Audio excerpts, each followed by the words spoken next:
Good afternoon and welcome. Today, Eco-Canada and Environment Journal have joined forces for an important discussion on supporting Indigenous recruitment in the environmental sector. My name is Corinne Lenz and I'm the Content Director here at Actual Media. I'll be your moderator for today's webinar. Before we get started, I'll give you a guided tour of the Crowdcast platform so you're able to get as much information as possible out of today's session. By now, you've probably noticed quite a few people checking in on the right-hand side with the chat feature. Please say hello and let us know who you are and where you're from. It looks like the West Coast is winning in representation so far. Right above the chat, you'll see an actual media icon. If you click follow, you'll continue to be updated on upcoming webinars impacting the environment sector. And down below, you'll see the polls feature, where we encourage you to cast your votes. You'll also see a little green button that links to the speakers' websites. So be sure to check those out as well. And most importantly is the Ask a Question feature. We don't have a formal Q&A period at the end of this webinar, so I'll do my best to integrate audience questions as they come up. Don't be shy, ask your questions. There's a good chance others are wondering the same things that you are. There has been quite a lot of talk recently about driving diversity in the environmental sector. We've discussed the ways to attract youth and other racialized minorities, and in those discussions, we've touched on the role that Indigenous communities could and should play in addressing these skill shortages. Today's discussion is a natural progression of that. Our panel will share their perspectives on the way we can support Indigenous recruitment, and more specifically, the tools and programs that are available to help. Before I introduce you to today's speakers, I'd like to take a few moments to acknowledge the many First Nations and Indigenous peoples of Canada as the original stewards of this great country. I'm here in Toronto, which is located on the traditional territory of many nations, including the Mississaugas of the Credit, the Anishinaabe, the Chippewa, the Haudenosaunee, and the Wendat peoples. We all share in the responsibility of our natural infrastructure, and there is much we can learn from the traditional knowledge of the land, water, and materials that allow us to build projects that benefits all Canadians. All right, so let's get started and meet our experts. I'm going to begin by inviting each of our panelists to the screen. Once they are on screen, I'll have each of them spend a couple minutes to introduce themselves and quickly tell us a little bit about where they're from, what their role is, and what perspective they bring to today's discussion. First up is Brendan Stephen from Eco-Canada. Hey, thanks, Corinne. Welcome, Brendan. Hey, and thanks, Corinne. You're welcome. And next up, and I'm not sure if we've managed to connect Samantha or not yet. I know we're having a little bit issue. Do we have Samantha? Not yet? All right. And she'll join us soon, I'm sure. Next up, we have Angel Ransom from First Nations Major Projects Coalition. All right. While we wait for Samantha to get sorted out, good morning. Good morning and good afternoon.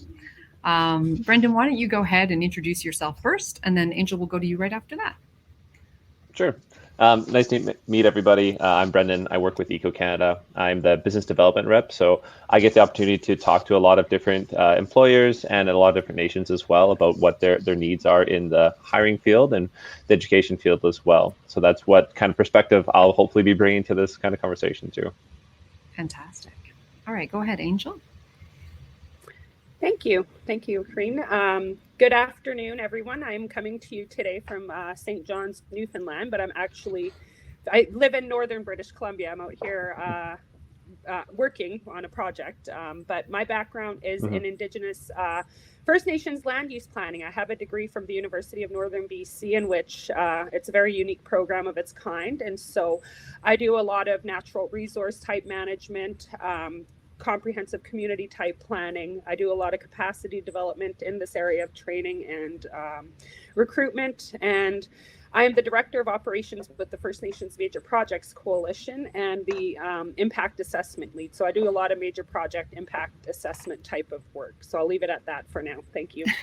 Fantastic. Thank you. We haven't got Samantha yet. So what I'm going to do is I'm just going to carry on and we'll introduce her when she's able to join. So it's no secret that Canada's environmental sector is going to need skilled workers. Eco-Canada, their updated labor market research report indicates we'll see 173,000 net new environmental jobs openings by 2025. Filling those roles is going to be quite challenging. So the question I have is, with that in mind, why is supporting Indigenous recruitment in the environment sector so important? And how will it help us to fill these roles in the future? So I'm going to start with Angel, and then I think we'll go to Samantha then, and we can also get her to introduce herself once we get go through it. So go ahead, Angel, please. Great, thank you. Well, Indigenous recruitment in the environment sector, pardon me, I'm a bit jet lagged, so if I'm stuttering, bear with me.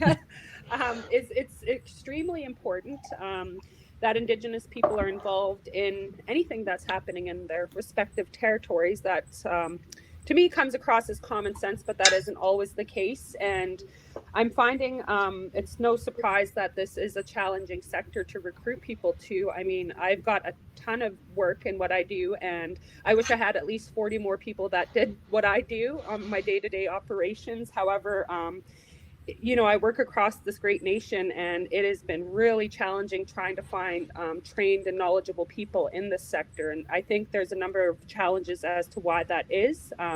But at the end of the day, it's absolutely important that Indigenous people are involved in this work because quite often it's where I come from is thinking of major project development. They should be designed and done in a way that is supported by a community, and it includes their involvement, because at the end of the day, it's their territories in which these projects are being housed on and impacting at some point or another. So I'll leave it at that. It's important. Awesome. We need more people. Excellent. Brendan, would you like to comment as well? Yeah, for sure. No, just to kind of piggyback off what Angel said there, I think the most important thing is meaningful partnership and dialogue as well.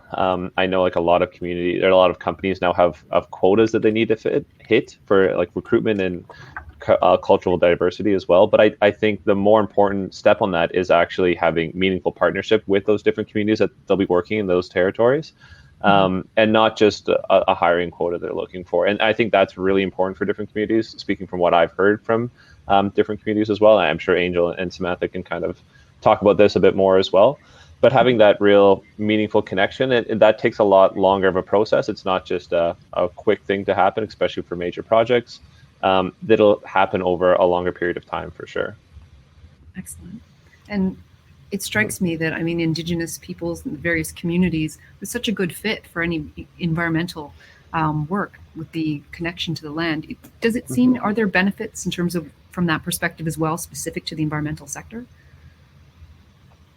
Yeah, no, I would say that there's huge benefits. The amount of traditional knowledge that gets passed on in those different communities, like no one knows the different land and territory as well as those nations there. So really kind of connecting with them and using that knowledge, I think is extremely important. Angel, do you kind of agree with that, or how do you feel about that too? 100%, and I'm glad you've touched on the first most important step is in recruitment is building that relationship and trust and foundation in order to move forward and really gain an understanding. And I do think there's benefits to having Indigenous people and groups and communities involved in what's happening on the landscape, whether it's major projects or not. Canada is shifting to this goal of net zero, and that's going to require a shift in technology and the way things are done in order to address this battle around climate change. And we're going to be seeing a lot of major infrastructure type projects taking place in order to make that shift to achieve net zero eventually and by 2050. And so we're going to be seeing things like moving away from fossil fuels and getting into more like transmission line project development, hydro project development, solar developments, and they're going to need people to fill these roles and make these projects happen, to make this shift happen at the end of the day. And so there's, lots of benefits. Totally. Yeah. And I think that the shift in mindset has to also happen as well, where it's going to be a bit of instead of a profits-driven perspective right away, it's going to be a bit of a slower perspective where it has to be more about the people and the future and the environment a bit first as well. And that's going to be something that's going to change too. Yeah, absolutely. Because there's a big conversation right now around the ESG, the environment, the social, the governance, and that's going to take a lot of learning and educating. And where does the Indigenous part of that ESG concept, that's the new buzzword these days, where do we fit in? And, you can't be creating standards without our involvement at the end of the day. Totally, yeah. All right. So what is needed then? What do we need to best support Indigenous recruitment? What are the tools, the programs? What types of things can we do to make sure that those Indigenous communities are being engaged properly and we're recruiting well. I don't know who wants to start. Angel, do you want to start? Yeah, sure. So can you ask the question again? Sorry, what's needed? Yeah, what's needed to best support those Indigenous recruitment programs, or I guess the programs? What's best? Yeah. So, I mean, the most obvious answer to that would be funding and resources to do that. That's kind of a given in my mind. And so there's the actual funding amount of it, but I think really understanding what matters most to the communities and what is their interest, and working backwards from there, and understanding how program and training delivery should happen in communities to build up the skills and knowledge so that people can be employed eventually. But I think it's really understanding what community interests are, what are their needs, what is it going to take to get there in terms of doing work planning, and I mean, even supporting communities to do proposal writing, grant writing, to get funding in place in order to get training in place and therefore more jobs. I realize, in First Nation communities, we're often doing 40 different jobs at the side of our desk, and even just trying to write a proposal is a job of its own, and so if there's proposal writing, access to funding, support made available with less criteria and hoops to jump through, because I find I'm writing proposals, but I'm actually more focused on getting the money than actually doing the work. It's chicken and egg thing here. So I think if there's more support and access and funds to make the training happen, that's where a good starting place would be. Awesome. Yeah, no, I would totally agree with what Angel said there. I think that what comes first is the access to funds, and then you can actually have the training or whatever is needed after that. Then you can look at that. But if the funding isn't there, then it's really difficult to have that conversation to start. But it's the meaningful dialogue of what the actual different community needs or what they want to happen as well, right? I think that's really important. It's it's important to go first and listen, and not say, okay, we're coming with this is what we want, but to hear and listen what the community wants as well.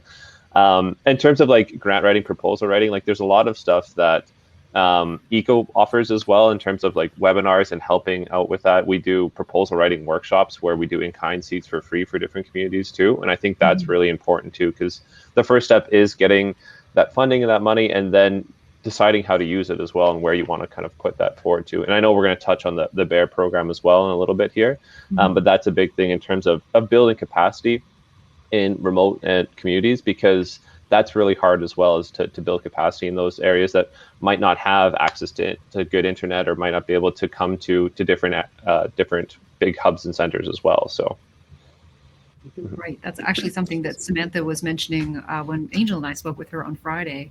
Was one of the big challenges was, as you mentioned, just access to internet, access to the jobs themselves, like the locations, distance, that type of thing. So I think it's on different scale of projects, it's different challenges. On the really big ones, it's more the business side of it, but on the smaller stuff, it's really just like very basic things like access to training. You have to have Wi-Fi, especially if you're remote. She also mentioned, actually, when we were talking about the fact that during COVID, because so many things have been virtual and online, that's actually been beneficial. And I think she'll probably get into that a little bit later, in terms of being able to have access to things like that BEAR program and being able to keep progressing even during the pandemic. So it's great. All right. I am just going to remind everyone now that we have some poll questions. So please, if you get a moment, hop in there and cast your votes, and we'll circle back to those in a while. And I will also take a quick peek here. We have an Ask a Question. We have a question here that says, greetings. I'm curious, do we have any available stats on how many Indigenous people are employed at the Federal Department of Environment and Climate Change Canada? Thanks. Oh, that's I don't know. Let's find out. Might require some research. For sure. Yeah. That's a very specific question that I can answer off the top of my head, but I'm sure we could research that and get back to you as well if we have that person's contact information. What I would say just in general about that is that the Indigenous population is underrepresented, and we need more people from those different nations and communities to be part of the environmental solution moving forward. I think because of like their in-depth knowledge, their traditional knowledge, they bring a whole other aspect to the table, and we need to have more people in those roles for sure. Angel, what do you think? Do you agree with that, or am I way out to lunch there? No, I fully agree with what you just said. Fantastic. And for that, if you want to send the question through to me, anyone who has questions like that, they specifically want to target for one of our speakers, I'm just Corrine at actualmedia.ca, and I will slap it in the chat there in a moment. All right, but first, let's move along a little bit. All right, so what tools and programs are currently available? What's out there for Indigenous communities and the people that want to get involved in the environment sector? Where do they start? Where can they find support? Brendan, you're shaking your head like you've got an idea there, so I'm going to let you start.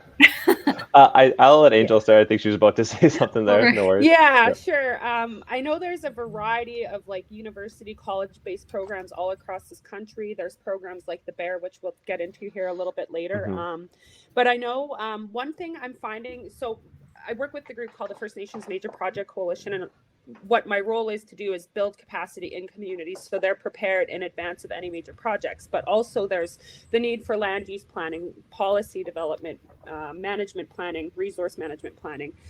And so the First Nations Major Project Coalition realized there's a lot of great training programs, but not everybody wants to do a long program or go out to, or, relocate and what have you. And often some programs aren't coming from an Indigenous worldview, so to speak. And so what I do in my work is I do a lot of tool development, which all these tools are public. They're accessible at no cost, because we realize part of the challenge is communities might not have the funding to access tools and resources that help them in their day-to-day work. And so what I do is design tools from an Indigenous worldview that are made available at no cost to all communities. And it's things like guides to how do you do a federal impact assessment, and it's an everyday layman terminology type language that a chief or council or a junior staff member perhaps can pick up and understand.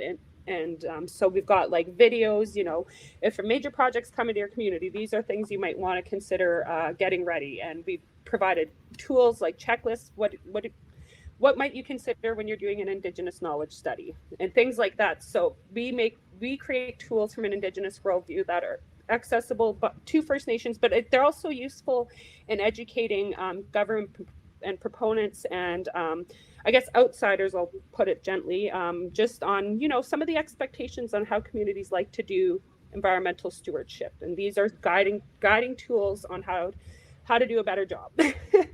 So that's just an example of and for coming from an Indigenous organization, we are creating tools from an Indigenous worldview, and they're very highly supported and accessible. Awesome. Thank you. That's it. Thank you. No, I think that's great. And that sums up a majority of what I want to talk about as well. I think from the employer side of it as well, we have some tools to kind of help with that dialogue and in really finding starting with a program to make sure you have an outreach and have a cultural awareness in your community or in your company as well, I think is extremely important. But that's what Eco Canada does, as well as we help with outreach and that kind of information too, just to make sure that there is an open and honest dialogue about what they're interested in, what they're looking for as well. And we're going to talk about the BEAR program as well in a little bit, which definitely helps in building capacity too. So yeah, you know what, that seems like a great transition. Why don't we jump right in? Can you tell us about the BEAR program? Yeah, so a little bit like Angel was saying, the BEAR program is really focused on braiding Western science with traditional knowledge as well. And it's really community focused too. So it's not online. We've had a bit of a difficulty with doing that. We've actually only delivered one training online, and the rest are really in-house in community as well. So we have trainers that go right to the different communities, and they'll deliver this training program that's customized by the nation in terms of what they're looking for too. So it's very unique in every training placement, where we bring in traditional knowledge leaders from that community, and we bring in elders as well to chat. So it's about 50% on actual in the classroom and 50% out in the field as well. So it's a really beautiful program where it does braid both the Western science and traditional knowledge too. And I would say there's a couple of things the BEAR program is not. It's not going to replace like a diploma or a degree from a university or anything like that. But what it really is focused on is building capacity in those nations so that it's job readiness and focused on that, and focused on building careers as well, instead of just work placements for a little bit as well. So the whole idea of the BEAR program is just to build that capacity in those different nations too. So what kind of roles does it prepare future workers for? So right now there's 11 different kind of programs that come out of this, and we're continuously like developing and adding more as well as we can, as we have funding for that. But all the roles focus on the environment as well. So environmental site assessment, contaminated sites mediator, those kind of entry-level roles that you could kind of step right into the field, and they're really hands-on roles as well, working out in the field too. Excellent. And Angel, I know when we were chatting coincidentally, you were telling me that 10 years ago that you were working specifically, I think it was training for the BEAR program. Is that correct? Yeah, it's I swear the social circles. I was like, oh, Eco Canada, I know who I'm talking about. We're talking with on this webinar, because I was a late comer to the panel, so I was still figuring out who's who. But yeah, I'm a former BEAR program instructor, and I just want to also acknowledge, I really one thing I like about the BEAR programs is exactly what you were just talking about, is they're kind of like building block styles. Like you've got your foundational skills, but you can further that into, if you wanted to go into a diploma program, it gets you ready. If that's all you need for now, that's great. But if you want to keep building, it's designed in a way that you could do that. And that's what I really appreciate about the program. Because we realize one size does not fit all. And so I like that you can tailor the programming to the audience in which you're delivering the program to, which I find was really useful. And so 10 years ago, I was working with the Carriers County Tribal Council, which is geographically in the middle of the province of BC in the Carrier Ansa County territory, sorry. And being that I was a land use planner, and this conversation we're having today about how do we get more jobs and people into this training. And so I delivered the 4-week, I think it's 4-week, it's been 10 years, but the land use planning program. And how did we get funding for this? I'm just trying to think. Oh, the communities themselves had pool their money so we could deliver it in different regions. And then I helped deliver the environmental assessment regulatory stream of training to about 6 different locations, all in British Columbia. But I think we put about 140 students through all of those programs over 2 years. And so that was my full-time job, was working with the Carriers County Tribal Council. Very well received. And it was like they were just so accessible to like somebody that has zero skills and knowledge, and just really helping build them up and leaving those skills behind in the community. So I found it to be a really great experience. It was useful. People got what they wanted out of it. And I still see students today where they're like, guess what? I went to university. And I'm like, oh my God, that makes me so happy. They check in with me, and they're still loving their environmental work. So great. We have a question from our audience here, actually a couple of them. Here we are. So what are your thoughts on the recently re-elected federal government's support for Indigenous employment and sustainable development projects involving Indigenous leadership and partnerships? And there's a link here as well. Are there certain areas that are lacking critical support, for example, in terms of environmental testing, near development, industrial areas, and or safe drinking water advisories? It's a whole lot of questions. It's a good one. Either who would like to take a stab at that?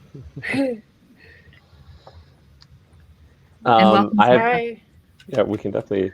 Nice to meet you, Samantha. Welcome. Hi, Samantha. Hi. I personally, just out of full transparency here, I didn't really follow the federal election too much because I was too busy on my day-to-day operational work, and I don't know. I don't really have an answer for the question, is what I'm saying. So I just wanted to be open and honest on that. Fair enough. Well, we can always come back to that. What I would like to do is introduce Samantha. Welcome her. It's the wonderful world of tech issues is no fun, is it, Samantha? No. Why don't you just take maybe a minute just to introduce yourself, who you are, where you're from, and what perspective you're bringing to today's conversation, and then we'll catch you up a little bit. All right. My name is Samantha Whitney, and I'm from the Tsuut'ina Nation, just outside of Calgary, Alberta. I'm involved in employment and training and education of our peoples in our community. And I feel that the environmental sector is very important.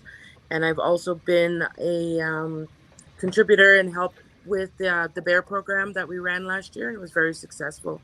And yeah, I'm just here to have opinions and talks, and share uh, share it in our views of helping our Mother Earth. Fantastic. The last question we were just answering here was talking a little bit about the BEAR program, and Brendan gave us a background on what the program's all about. Angel was talking about her involvement in it from 10 years ago, but and I would love to get your perspective. I understand that you've done some work specifically with BEAR over the last year. Can you tell us a little bit about your involvement?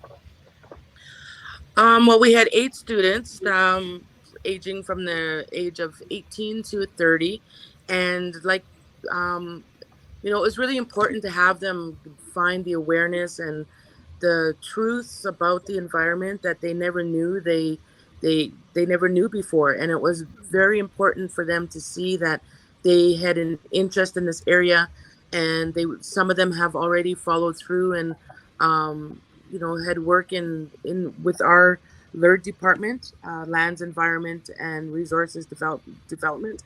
And I think it's very important, like with our fishing and our forestry and things like that. And they didn't know that they had those skills, those abilities, or even those wants to be involved in the environment, and now they do. So it was a great stepping stone. It was a great introduction into the sciences. And I think that it's a really great program to offer the students. As I've mentioned before, Indigenous students, especially on a reservation, don't get the highest education. So there's not a lot of going for the sciences and those types of things in order for them to go further on to post-secondary. And this was a good introduction into that. Fantastic. Mm-hmm. Okay, I have a question here actually also related to BEAR. Are there certain application or recruitment dates that we should know about for the BEAR program, or is there a rolling registration? So I think I can take a stab at that anyway. I think each BEAR program is unique. So there's not a rolling or a date that you need to register by. It's more of a discussion with that community. And we talk about the BEAR program, and they're usually from anywhere from 5 to 15 participants in it. It's not really a huge group of people. That way it can be pretty good communication one-on-one, so that there's not going to be an open registration. Or sometimes it's more the communities are going to talk to their different individuals in those communities and see who wants to attend one of those, or and go reach out to neighboring communities as well, as what Angel kind of talked about too. So there's not like an open kind of rolling date for those. Every kind of BEAR delivery is very unique and very customized that way. And I guess that would be my final answer for that. Okay, awesome. And we have another question. I might as well follow what we're taking questions from the audience here. What can recruiters do to make themselves known and visible to Indigenous peoples interested in working in the environment sector? It's a great question. I'll start. Go for it. I think picking up the phone. I know that sounds like a really obvious, straightforward answer, because it is. For example, I often get headhunted because I've got a unique skill set, and it always comes through email. And I'm like, not everybody checks emails. And if you're like me and you're busy, you get 400 emails a day, and things get missed, opportunities get missed. And so I think communication is key, and actually just picking up the phone. That's my first piece of advice. Yeah. Samantha, would you like to add anything to that? I just think, yeah, again, the communication is really key, and what it is you're actually needing. Like I said before, it's hard to find the appropriate people when they want the top skills, right? We need to start at the basics and continue guiding them rather than scaring them with what's really needed. Yeah. Absolutely. I really appreciate that word you just said, guiding. Pick up the phone. It's like, what do I need to do? Yeah. It's okay not to know, and to admit that you don't know, and you just, let people know that this is what I'm trying to do with good intention. Totally. And be willing to listen and have that kind of discussion, because there's really different barriers to entry when it comes to joining in for recruiting for those different Indigenous communities. So knowing what those barriers to entry are already, if it's poor Wi-Fi, and if they're very remote as well, and knowing what that's going to look like too, and coming with solutions or how you can help, and having an open dialogue. But like you guys said, communication at the start is the most important thing. Okay. It feels like a good natural transition to our next question, actually, which is, are there special considerations that need to be taken into account when recruiting and hiring Indigenous people? And I know this comes from a place of a lot of people maybe would like to reach out more, but aren't even really sure where to start. And they're afraid of using the wrong words and the wrong language and maybe not engaging in the best possible way. So are there things, that we, what should we try to avoid? What special considerations do we need to have in mind?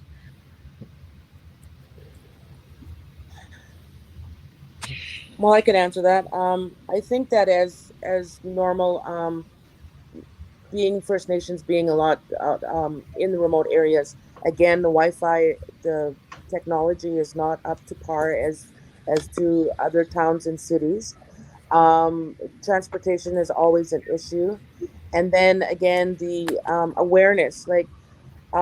We have had our employment office in operation for about 12 years, and it's still a big thing for the community to know that we offer these, we try networking with different areas, whether it be construction or sciences or schools, those types of things. And how can we smoothly help the community as well as the programs and partnerships we're trying to create to go together. And again, that communication is really good. It's important to know that we do have a lot of people that are willing, ready, and able to work. They just need to find their connection and get going, and then us helping them achieve that and have those I guess those supports available within the community. Fair enough. Okay. Would you like to add anything, Angel or Brendan? Yeah, I guess just what not to do, I think, is just really coming from this place of not coming in with a pre-baked idea saying this is the training your community needs and this is why. But again, it comes back to having that meaningful dialogue of understanding what the needs are. I know there is sector-specific areas of recruitment that needs to be filled, but you're also going to have to have that support and interest from the community in order for it to be successful. Totally. And yeah, like Angel and Samantha said, like it's all about meaningful dialogue, and it's a slower process for sure when you're kind of talking to Indigenous communities as well, and going out and communicating, picking up the phone and talking, or I know you can't do this with COVID really right now, but going out and actually visiting the different territories as well, and being there and being a part of it, and showing that you're not just in there to hit a quota in terms of hiring them out, but you're actually there for the long haul, and you want more of a partner, and you listen more as well. I think that's extremely important when it comes to this. Okay. 100%. I like that word you just used around partner. Mm-hmm. All right. Well, let's check in with the polls now. All right, so the first poll question that we have, and if there's anyone, it's not too late, you can cast your votes now, and you can keep adding them as we're chatting about it too. But so the first question under our polls here is, what is the biggest barrier to Indigenous recruitment? And then the options we have, with leading with 60% of the vote, is recruiting companies don't understand how to engage with Indigenous communities. Got 0 votes for lack of access to environmental training programs for Indigenous peoples, lack of resources, computer Wi-Fi support systems in Indigenous communities, that's at 33%. And then just the last one here, a lack of interest in environmental sector by Indigenous youth at 6%. Are these numbers surprising to anyone here on the panel, or does it make sense from what you're seeing? Not surprising. That top vote around the recruiting companies don't understand how to engage with Indigenous communities is like a lot of what we've just been talking about around how do you come into a community and understand their protocols on how they prefer to be engaged and what does that look like. I realize there is quite often a fear of being pushed back from a community. My colleague, I don't know if anybody on here knows Steve Saddleback with the Indian Resource Council. I was on a panel with him just a couple months ago having kind of a very similar conversation, and he's like, my non-Indigenous friends are often like, at one point we're calling you Indians, the next we're calling you Natives, and then we're calling you First Nations, and now we're calling you Indigenous people, and we don't know how to approach you or what to do now. He's like, well, you can start by calling me Steve. Like, I love that. And it starts with a hello, these relationships. Yeah, I think that's a really good point. It starts by, I know, if you come from a place of kindness, if you come from the right place as well, then it's going to be very obvious. If you come from just a place of more like, what can we get from you, then it's going to be very obvious as well. It's not great. So as long as you come from the right place, then yeah, I think that those open dialogues and discussions can start to form for sure. Great. All right, let's move on to poll question number 2, which is, what is the greatest benefit to supporting Indigenous recruitment? And right now we've got 7% of the vote, more skilled workers in the environment sector. And then 14% of the vote, we have greater understanding and connection to the land. And then with the lead right now is more skilled workers and better job creation in Indigenous communities. I suspect everyone's going to agree probably with that one. Any comments on this one from our panel here? I think it's pretty straightforward. All right, let's move to, oops, sorry, was someone going to jump in there? No, I was just going to say I totally agree that it's more skilled workers and better job creation for those communities. And I think there's also something to be said about more skilled workers in the environmental sector, because the Indigenous communities are bringing something that you won't really get from a Western perspective, just because of the traditional knowledge in those areas as well. I think that's super important to understand. Agreed. 100%. I think it's important when we're talking about the traditional knowledge is from our elders and our, how did they find the resources before, and where was the good water, and where was the good crops being grown, and those types of things are really important, and that connection is really important. Mm-hmm. Agreed. All right, let's talk a little bit more. And I think Angel, you mentioned it right off the top when we started out, but what barriers or obstacles are still getting in the way of Indigenous recruitment, and more specifically even for within the environmental sector? What needs to happen to remove these obstacles? Well, I mean, aside from funding and accessing funding, I think it's actually the way in which programs are delivered, the actual methodology of it. Like, I'm a very visual learner. I prefer not to read a book if I don't have to. Just bluntly said, it's not my strong set of skills.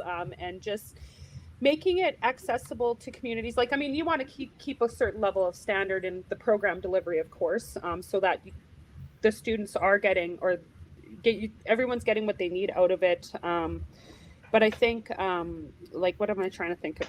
The criteria in which you can get into these training opportunities. Sometimes there's too many hoops for people to jump through, and they get discouraged, and there goes the opportunity. And so, not making it a wide open, easy process, but just finding unique ways on how you get into these opportunities, deliver them, and then therefore get employed. I think it's a shift in mindset is what it comes down to. It's, we might not use textbooks to deliver a program sometimes, and that's okay.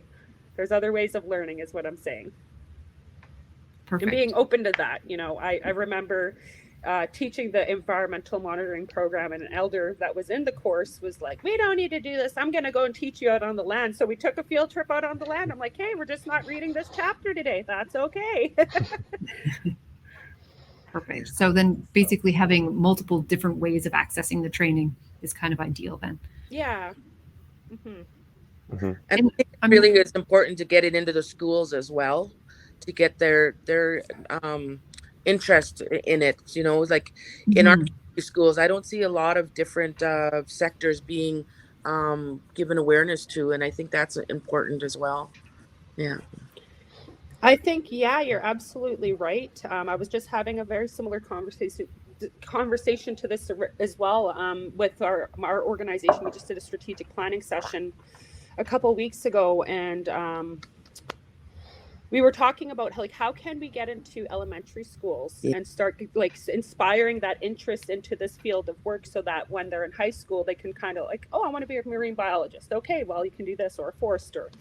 But just really, and putting it in a way, I remember going into a grade 2-3 class to talk about land use planning, and their minds were just like building a park and putting the grocery store over here. And I said, yeah, that's land use planning, and well, I want to be a planner too. I'm like, awesome. But getting into the schools and creating that interest is important. And I think at least from grade 5 up is where you really want to creating the awareness of, like, you don't always have to just be a doctor or a lawyer. I mean, those are awesome careers, but there's much more out there, and trying to broaden that knowledge, I guess, I think is important. Start young. Totally, yeah. I totally agree that education piece of just showing what the different options and opportunities are out there, and then taking down the barriers to entry as much as possible in doing training on site, so that, like you said, it's very flexible. You can go in and do training in the field, and it doesn't have to be very one size fits all. It's a lot more flexible that way, I think, is very, very important too. And also, like, what it comes down to is a lot of it is funding too, for different training and exercises too, and making sure that we have funding for after they actually complete the trainings, and they can get employment too. And that's where some of Eco Canada's wage funding courses and different things come into play as well. Absolutely. For example, my community of Nakaslii-Watan, we have our own private school for our First Nation children. We built it, and it's been really successful. And it's open to non-Indigenous members. So it's funny because we opened it up, but we worked with the province of BC to access funding through a partnership agreement, and we created an outdoor class for the elementary school. So they're out on the land learning how to fish, hunt, set nets, build pit houses, and they love it. So it's like, if you want to get into fisheries, they're actually doing hands-on stuff. So it's creating that interest at a very young age, and it's a big successful program in my community. So things like that, being innovative. It's like, we can have one block outside to go play, but we'll teach you how to do a couple of things while we're at it. It's fantastic. Question for you, Brendan, since you're, maybe you can tell us, I mean, we're well represented here on this panel for all of the activities going on the West Coast, but are there projects like this, or the BEAR program being implemented across Canada? I mean, I'm here in Toronto, and I kind of wish my kid could go out and spend a day like building nets and at fisheries and stuff, but I don't think we have the options here quite the same way. Yeah. Totally. No, the BEAR program is nationwide across Canada for sure. We've delivered to, I believe it's over 270 different trainings in different communities, and have over 3,000 graduates as well. So it is quite across Canada. It's more prevalent in the West Coast and Ontario, I believe, is where we've had more trainings. But it is also a lot in rural northern territories as well, like the Northwest Territories. But yeah, no, there's definitely across Canada opportunities. It's mainly held in community as well. We're doing one training right now that is being held remote, that our lead BEAR trainer, Jose, is kind of taking care of that right now as well. So, but for the most part, it is in communities as well. That makes sense to me. And what are the benefits for I think a lot of people that might be watching today, if you're interested in recruiting from the Indigenous community, can you tell us a little bit more about some of the other programs, perhaps, that would help them in terms of being able to not only find the people, but also being able to train them and support them in that sense? The other programs besides BEAR that would help them kind of find those people and train them? Are there other? Yeah. I'm sure there are other programs out there that helps training and finding as well. A lot of what we do is BEAR is our primary outreach for those training programs, and to help kind of build capacity. I know there's all other additional funding sources as well, and there's wage funding programs that we kind of work with. So if you're looking to hire somebody in the environmental sector, then Eco Canada will help pay for their wage and getting them started as well. But in terms of Eco Canada, for us, BEAR is a little bit unique. It's our funding program, or our program that works with those different Indigenous communities to help and promote training as well. Makes sense.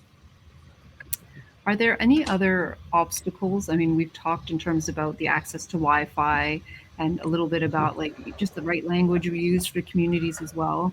Are there other obstacles? I'm thinking, as I say, I'm trying to think from the other perspectives across Canada. Certainly there's a strength in the West in this way. I just imagine that it would be more challenging for a community that maybe isn't quite as closely connected.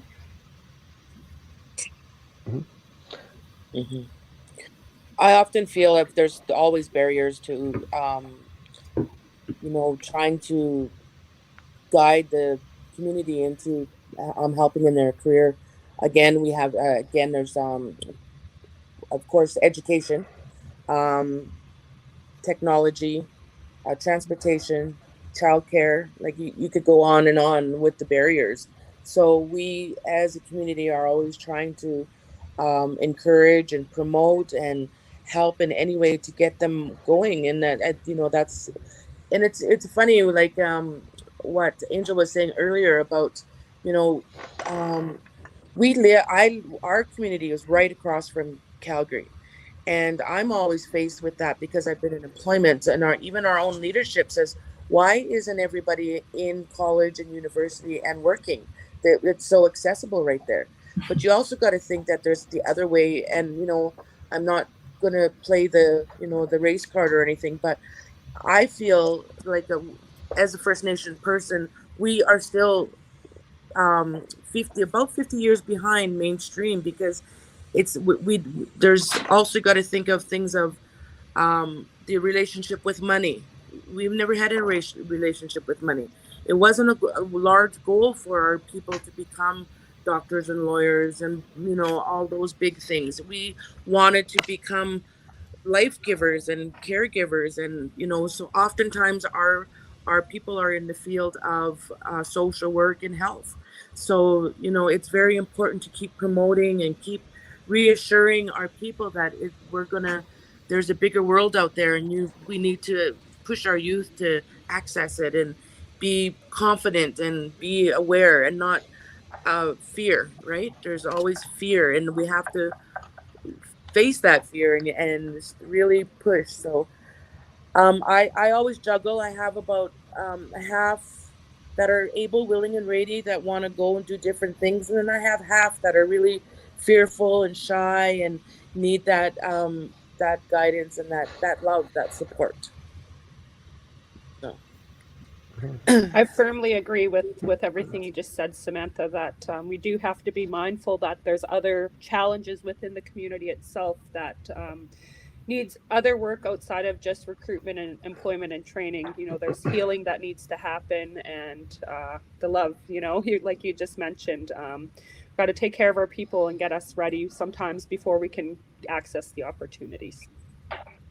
Totally. So like you said, being supportive to get them through those other challenges and barriers, like providing social support or daycare support, or having a bus that gets them to their job site, things like that, helping us, I should say, not them, pardon my language. Yeah, I think making it easier as well, like you're saying. Totally. Yeah.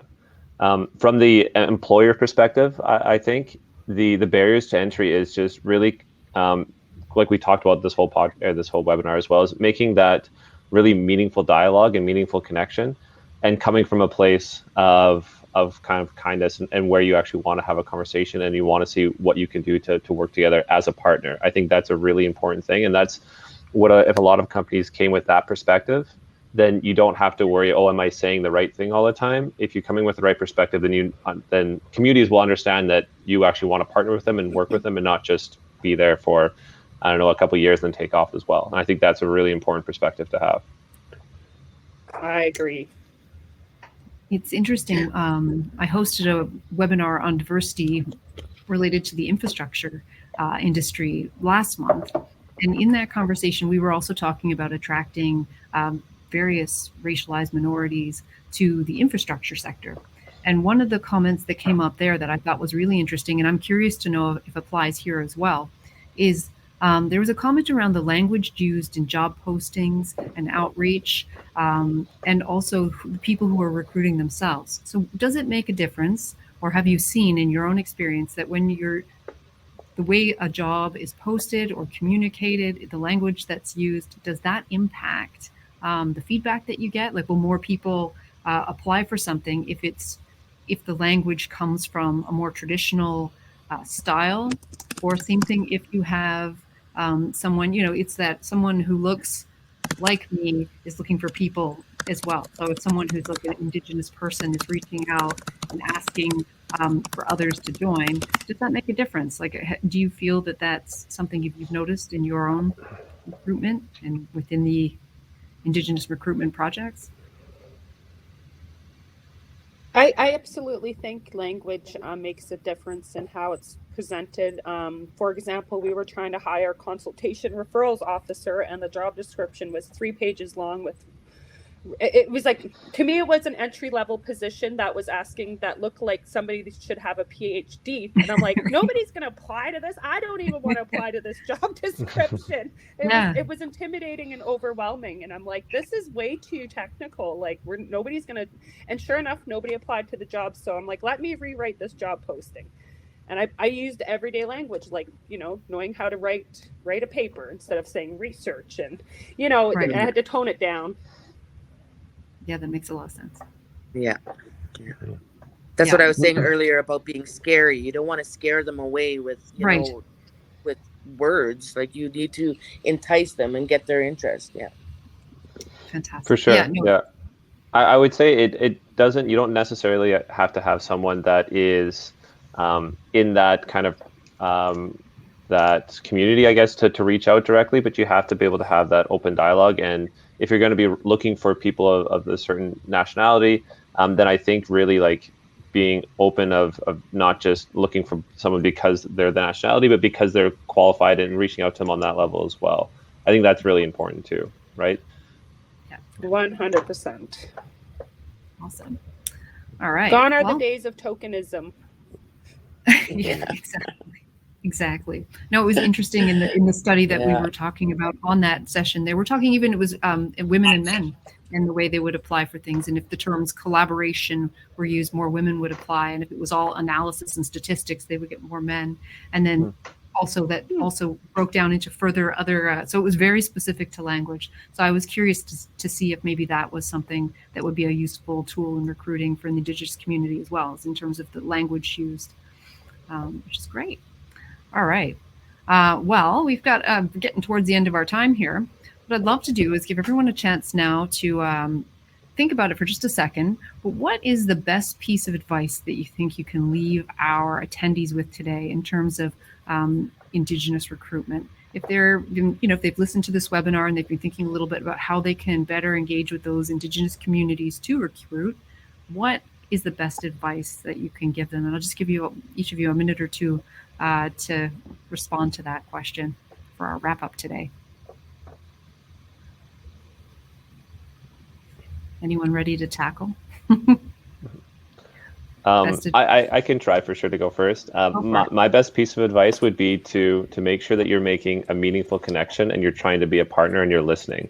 I think that the biggest thing that employers can do wrong is when they come in and they talk a lot and they are, like I'm doing now, obviously, and they demand the spotlight when that's not the whole perspective that you should be having. It should be there to listen and to see what that community actually needs and how you can support that. And it might not be at the same level that you're thinking of, but there's a lot of awesome traditional knowledge that goes in there that can be a really benefit to your company if you take the time to listen and understand what they can be offering as well. Thank you. And Angels? Yeah, go ahead. I think it is important. Yeah. Like, yeah. Oh, go ahead, Samantha. You go first. I was just gonna say that's really important, and I thank you for that, because I've had some people come into our community and they want to fix our community and fix us as well, right? So we need that sincerity to want to be able to help, not to fix. And I think that's what's really important. I agree with both what Brendan and Samantha have suggested. And coming back to my very early point of picking up the phone, to start that conversation, asking if there's certain protocols that we should be aware of. But before picking up the phone, I think I've had it in my experience where they don't even learn how to pronounce the name of the community properly before they pick up the phone. So really, like, doing a bit of your homework before engaging, then picking up the phone to start the conversation, finding out if they have an employment and training person that you can be in contact with, and then finding out if there's a certain level of protocol expectations on how you go into the community, I think would be my pieces of advice in addition to what Brendan and Samantha have said. Fantastic. We have just a few minutes left, and we do have one more question here, so I think I will, bear with me as I read through this a little bit. So one of the main barriers I find with having Indigenous, and I think this is folks in meaningful positions, is that colonial institutions often value colonial education over cultural or lived experience. Things are changing slowly, but what are you and your companies doing to change the systematic barriers around that, especially when our cultural or lived experience is often based around the earth and environment and is needed to combat climate change and start the important healing the earth needed?